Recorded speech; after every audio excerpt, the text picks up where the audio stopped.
নমস্কার বন্ধুরা, আমি পবিত্র। আমার পেজে জানাই সবাইকে স্বাগতম। আজ আমরা আলোচনা করব একটা গুরুত্বপূর্ণ বিষয় নিয়ে।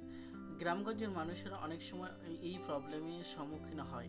সাপে কামড়ালে কি করণীয় আর কি করণীয় নয়, সেই সম্পর্কে আমরা আজ আলোচনা করব। সাপে কামড়ানোর পর 1 থেকে 2 ঘন্টা খুবই গুরুত্বপূর্ণ রোগীকে বাঁচানোর জন্য। তাই সময় নষ্ট না করে যত দ্রুত সম্ভব কাছাকাছি কোনো স্বাস্থ্যকেন্দ্রে অথবা জেলা হাসপাতালে নিয়ে যাবেন।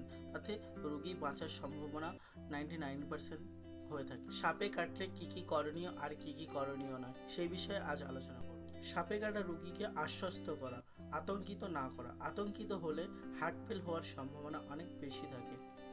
কোন সাপ কামড়েছে সেটা চিনতে পারলে ভালো, না চিনতে পারলে সাপকে ধরতে যাওয়া বা চেনার জন্য তার পিছনে যাওয়া, অযথা সময় নষ্ট করবেন না।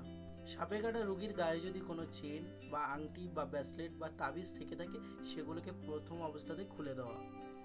রোগীকে হাঁটাচলা করতে না দেওয়া। বেশি হাঁটাচলা করলে দংশিত অংশ নড়াচড়া হলে বিষ শরীরের বিভিন্ন অঙ্গ প্রত্যঙ্গে ছড়িয়ে পড়ে দ্রুত।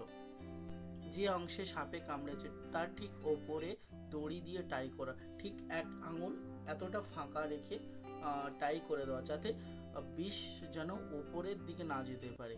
যে অংশে সাপে কামড়েছে সেই অংশে ভুলেও মুখ দিয়ে বিষ বের করার চেষ্টা করবেন না, অথবা মালিশ করার চেষ্টা কিংবা বরফ কোনো মতেই দেবেন না, তাতে পেশেন্টের ক্ষতি হতে পারে। আর যে চুষে বিষগুলো বের করবে তারও ক্ষতি হওয়ার সম্ভাবনা অনেক বেশি।